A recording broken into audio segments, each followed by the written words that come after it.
A paz de Deus e de nosso Senhor Jesus Cristo esteja com todos nossos irmãos em Cristo Jesus. Não se esqueça de deixar o seu like, fazer o seu comentário, inscrever no canal, que é muito importante. Primeiramente, quando você dá o seu like, o YouTube vê que você gostou do vídeo e a plataforma indica para outras pessoas assistir o vídeo. E quando você se inscreve, você recebe o vídeo de primeira mão. Todo vídeo que sobe na plataforma do YouTube, o YouTube envia para você. Estes são os aspectos porque falamos para se inscrever no canal, fazer seus comentários, colocar a sua opinião. Nosso canal é um canal democrático, aceitamos as críticas, também alguma sugestão que você acha viável de melhorar mais os vídeos do canal. Irmão, estou fazendo outro vídeo aqui, é um assunto que Deus vem trazendo há muito tempo, colocado no meu coração, para falarmos a respeito dos atributos do senhorio de Cristo. Vamos ler Colossenses capítulo 1, do verso 13 até o 23. O qual nos tirou da potestade das trevas e nos transportou para o reino do Filho do seu amor, em que temos a redenção pelo seu sangue, a saber, a remissão dos pecados, o qual é a imagem do Deus invisível, primogênito de toda a criação. Porque nele foram criadas todas as coisas, que há no céu, na terra, visível e invisível, seja trono, seja dominação, seja principado, seja potestade, tudo foi criado por ele e para ele. E ele é antes de todas as coisas subsistem por ele. Ele é a cabeça do corpo da igreja, o princípio e o primogênito dentre os mortos, para quem tudo tem a preeminência, porque foi do agrado do Pai que toda a plenitude nele habitasse, e que, havendo por ele feito a paz, pelo sangue da sua cruz, por meio dele reconciliasse consigo todas as coisas que estão no céu e as que estão no céu e na terra. E a vós também, que no outro tempo eram estranhos e inimigos, no entendimento pelas vossas obras, mas agora, contudo, vos reconciliou no corpo da sua carne pela morte, para perante ele vos apresentar, santo, irrepreensível e inculpáveis, se na verdade permaneceis fundados e firmes na fé, e não vos moverdes da esperança do Evangelho,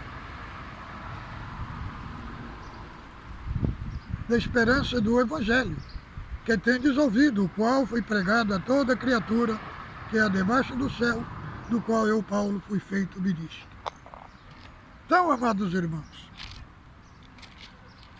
o Senhor pôs no meu coração para trazer aqui para os irmãos hoje, para abordar esse assunto do aspecto do senhorio de Cristo.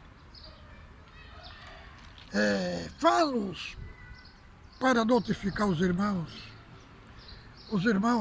quando lemos as epístolas, nós temos que entender uma coisa: as epístolas, elas foram escritas para corrigir, irmãos, desvio doutrinário na igreja.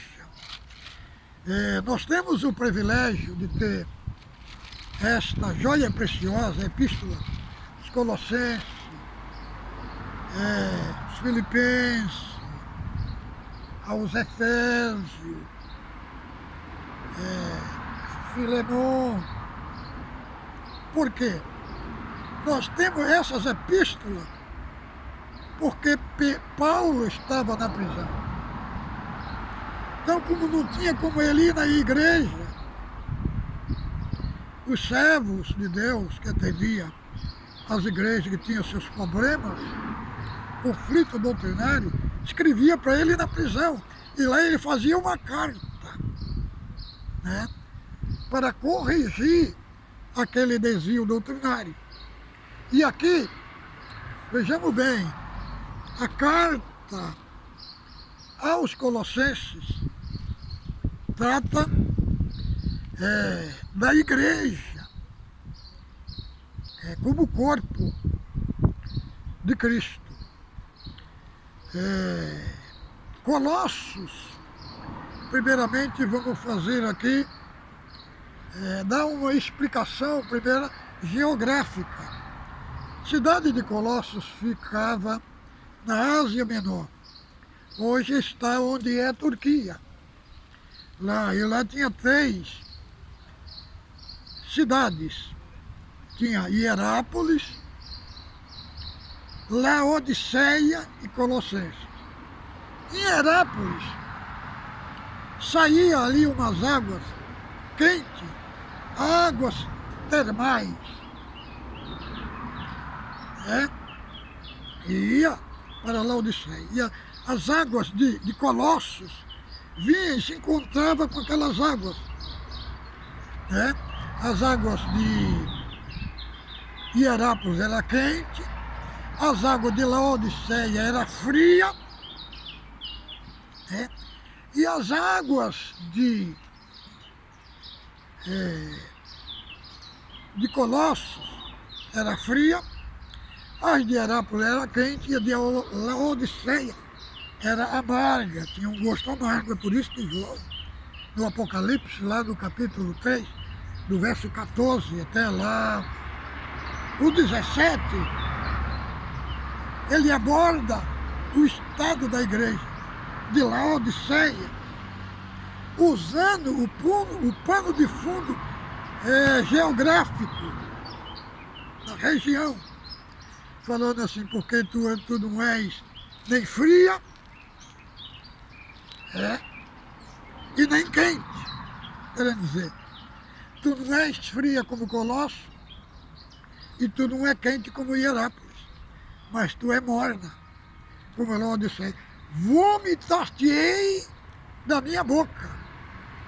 Então vejamos o aspecto geográfico que João usa para aplicar no que estava acontecendo na igreja de Laodiceia.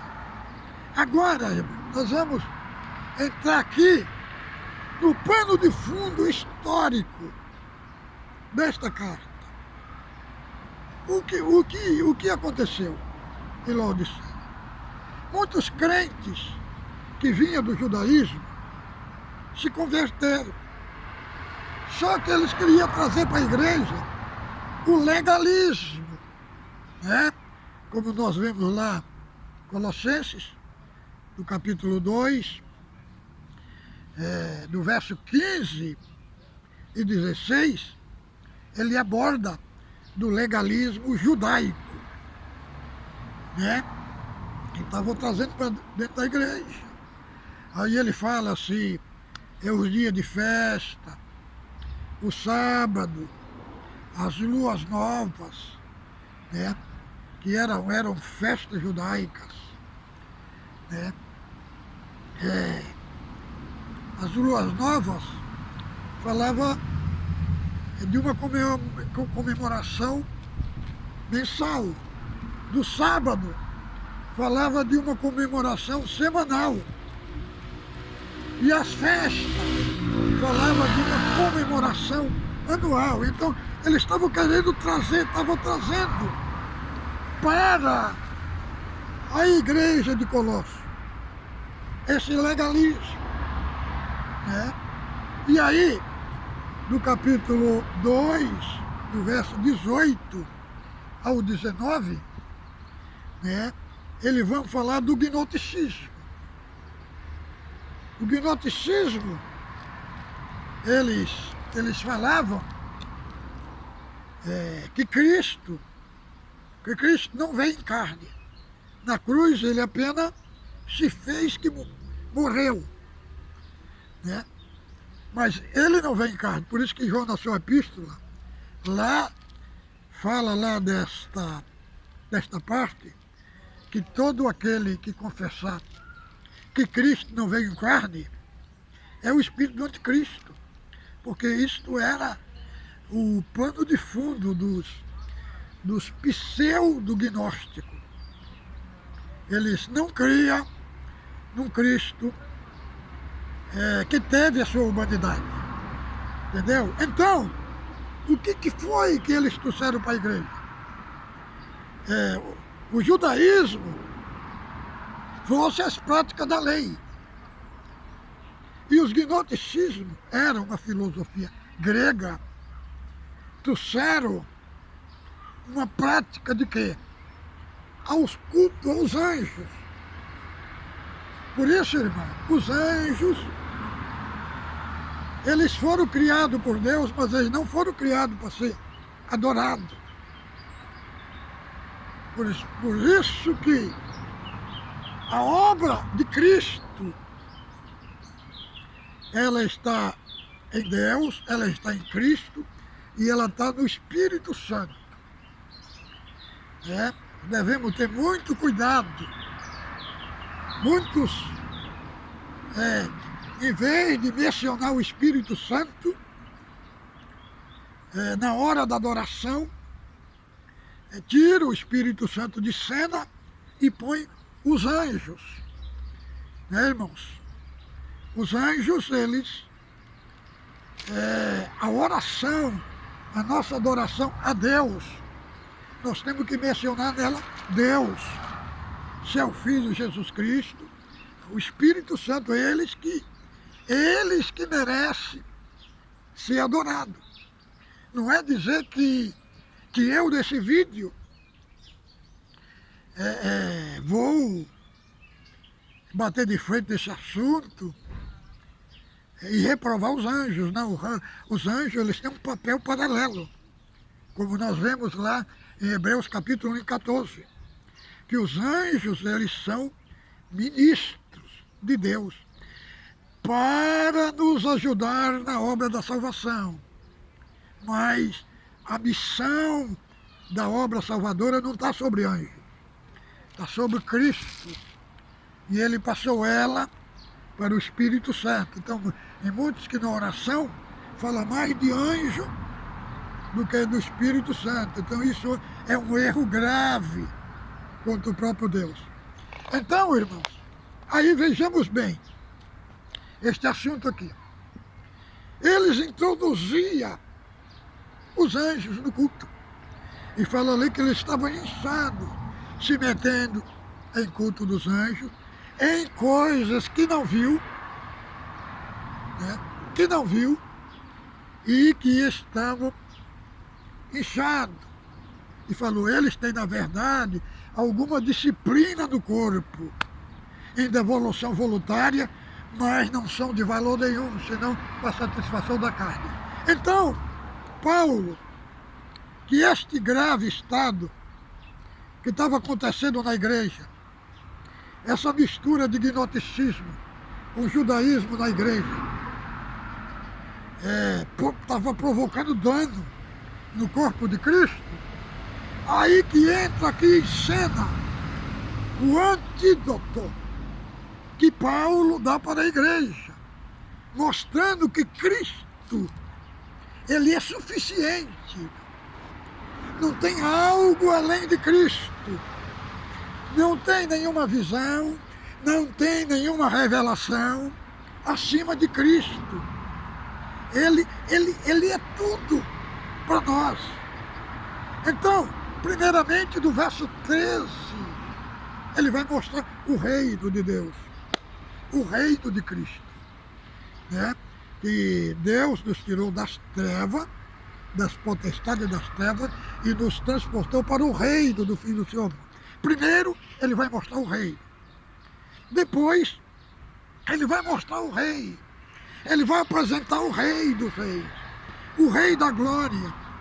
E aí, no verso 15, ele vai apresentar o primeiro atributo de Cristo, o primeiro atributo do seu senhorio. primeiro atributo, vejamos, o verso 15, o qual é a imagem do Deus invisível. É o primeiro atributo. Por quê, irmão? Porque Cristo, no verso 1 e 18 do Evangelho de João, ele fala que Deus nunca foi visto por ninguém. Agora, como que nós vamos entender isso? E Êxodo, capítulo 3, verso 14, lá diz que Moisés viu Deus, né? E ele se identificou com eu sou. Só, irmão, que o Deus que Moisés vê, lá em Êxodo, capítulo 3, verso 14, não é o Deus único, no sentido da parte singular, né? Da primeira pessoa do singular. O Deus que Moisés vê é na segunda pessoa, não na primeira pessoa. Por quê? Vejamos bem. Deus aparece para Moisés e fala para ele, Moisés perguntou, Senhor, Faraó perguntar quem me enviou, como é o teu nome? Ele falou, dirás, eu sou que enviou. Aí, quando nós vamos para o Novo Testamento, nós vemos lá em João 6,48, Jesus Cristo falando, eu sou o pão da vida. João 6,12, Jesus Cristo falou, eu sou a luz do mundo. Quem anda em mim, não andará em trevas, mas terá a luz da vida. João capítulo 10, ele fala, eu sou o bom pastor, e eu sou a porta do céu. João capítulo 15, eu sou a videira verdadeira. Então, quer dizer, o eu sou do Velho Testamento é Cristo, que é apresentado como Deus, como diz João capítulo 1, versículo 1, o verbo estava com Deus e o verbo era Deus. Então, é apresentado como a segunda pessoa da Trindade. Agora, este Deus que Cristo fala aqui, que Deus não foi visto por ninguém, é o Deus na primeira pessoa do singular. Por quê, irmãos? Aí ele fala assim, porque o Filho unigênito que está no seio do Pai, esse o fez revelar. Conforme Hebreus capítulo 1, verso 13, fala lá que Cristo é a expressão exata do ser, do Deus único e verdadeiro. Então, irmãos, aqui ele mostrando nesse primeiro atributo para desconstruir as práticas judaicas na igreja, as práticas legalistas. Legalismo é tudo aquilo que está fora do Evangelho, né? E para desconstruir as visões gnósticas, ele apresenta Cristo como a imagem de Deus invisível, uma imagem de Deus invisível. Quer dizer, é ele que está no seio do Pai. E é ele que veio revelar Deus, mostrando um aspecto absoluto. Esse daqui, irmãos, este primeiro atributo, que Cristo é a imagem do Deus invisível, irmão, nós só conhecemos Deus porque Cristo nos revelou. E Cristo é apresentado que ele está no seio de Deus. Está no seio. Então, ele trouxe para nós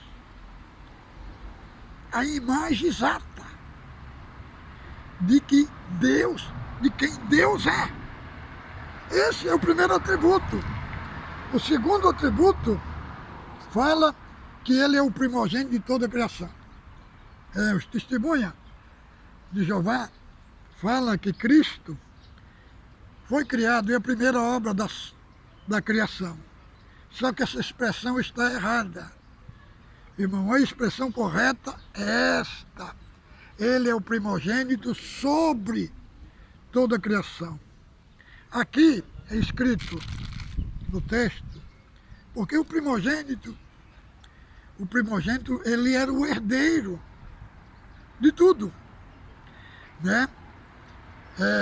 E o verso 17, o verso 16, nos explica qual é a função do primogênito. Fala assim, ó: porque nele foram criadas todas as coisas, que é nos céus e na terra, visível e invisível, seja dominação, seja principado, seja potestade, tudo foi criado por ele e para ele. Então ele não é a primeira obra da criação, é nele que começou tudo.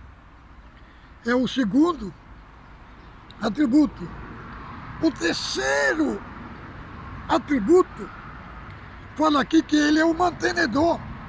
Ele é antes de todas as coisas e todas as coisas subsistem por ele. Ele é o mantenedor, porque Deus, quando criou todas as coisas, ele parou de criar. Aí o que vem depois da criação? Vem a providência de Deus. É igual, por exemplo, a gente tem um jardim em casa, todo dia você vai lá, joga água naquelas plantas que tem lá. Para quê? Você está com uma função de mantenedor.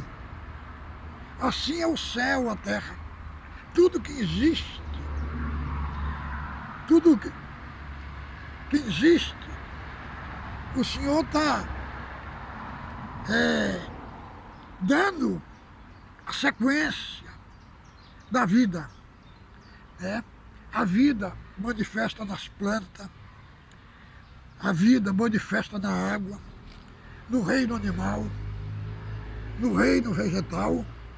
Porque, irmãos, há um atributo de Deus por trás que vai mantendo todas as coisas vivas. É Ele que mantém nós vivos. Como disse Paulo lá aos atenienses, no Areópago de Atenas, é Deus que nos dá a vida e a respiração. É nele que nos movemos, é neles que existimos. Então, é uma manutenção de Deus.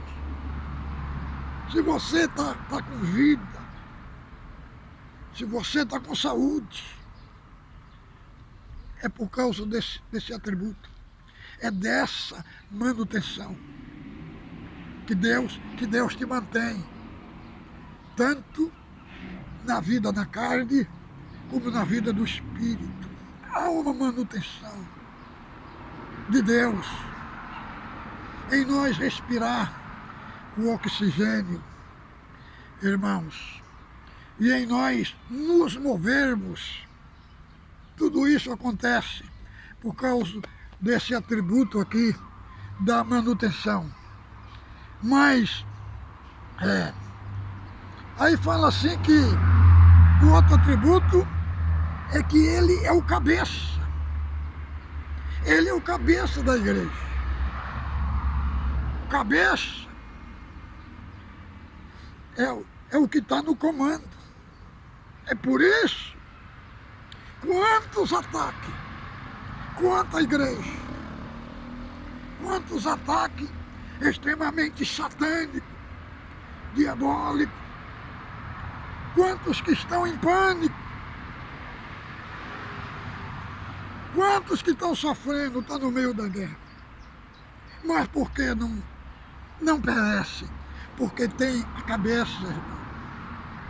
Quando a nossa cabeça perde o equilíbrio, temos uma cabeça invisível, que está agindo na nossa vida, né? Vem a guerra, vem a luta, vem os ataques do diabo, mas a cabeça a igreja tem uma cabeça.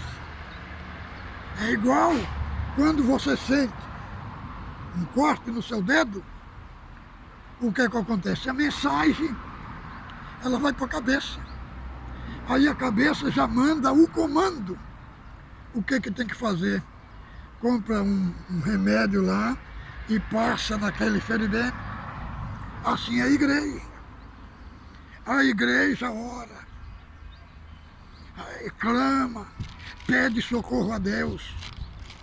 E a cabeça, que é Cristo, irmão, ordena ao Espírito Santo para tomar uma providência na vida do povo de Deus na terra. Então, cabeça é um dos atributos de Cristo, da sua soberania. Não tema, irmão. Você está em pânico, se você está sofrendo, se você está debaixo de um caos terrível, não se amedronte. Tem algo muito mais poderoso do que essa guerra que você está passando. É Cristo, cabeça. Não deixe a guerra mudar o seu foco. E nem mudar o cenário da sua vida, não. Segura firme. Vira o foco para Deus, que o socorro de Deus vai vir para te socorrer. Aqui, irmãos, Colossenses, nós vemos aqui o outro atributo de Deus, e ele é o primogênito dentre os mortos. Ele foi o primeiro a ressurgir com o corpo glorificado. Primeiro, a ressurreição corporal de Cristo. Ela foi para inaugurar o novo céus e a nova terra que vai vir.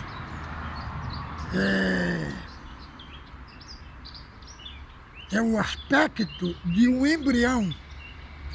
O embrião. A ressurreição de Cristo mostra o embrião da glória celeste, da glória eterna. Isso é para acalmar o seu coração. É algo muito gigantesco que está por detrás da igreja. Muitas vezes, quantos irmãos fracos, achando que não vai dar conta de chegar no fim. Meu irmão, aleluia, meu irmão, minha irmã, você é membro, não é propriamente de uma instituição que tem um nome, congregação, CCB, outros têm o nome Assembleia, outros têm o nome Batista, Presbiteriano. Mas, irmão, saiba de uma coisa, que você foi inserido em algo muito maior e mais poderoso do que a instituição que você vai, que é o corpo de Cristo. Você já pensou?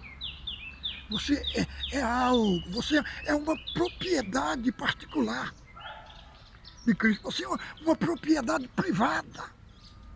Saiba, você está na guerra, mas tem uma mão forte e poderosa que está te sustentando para você não ruir, para você não cair. E aqui o último atributo que fala aqui que ele tem, porque nele foi do agrado do Pai que toda a plenitude dele habitasse. Só para você entender. Cristo tem todas as armas, todos os instrumentos necessários para cumprir a obra de Deus na sua vida. Você pode estar todo arrebentado. Tem medo até de sair fora da porta da sua casa por causa desse vírus. por causa desse Covid. Meu irmão, minha irmã, saiba que o seu Redentor vive, como disse Jó, e ele se levantará a favor dos seus pequenos. Pode que a guerra seja gigantesca, mas tem um Deus, como dizia Salomão, nem o céu do céu o pode contê-lo. É grandioso. Irmão, muitas das vezes o inimigo, irmão, quer inferiorizar o seu Deus, quer inferiorizar o nosso Deus. Mas saiba que Deus ainda tem as rédeas da história na mão. Você pode estar no vale de lágrimas, mas Deus visitará a sua alma no vale de lágrimas e mostrará que Ele é poderoso. Como diz lá em Isaías 51, veste-te, Senhor, do braço da sua fortaleza.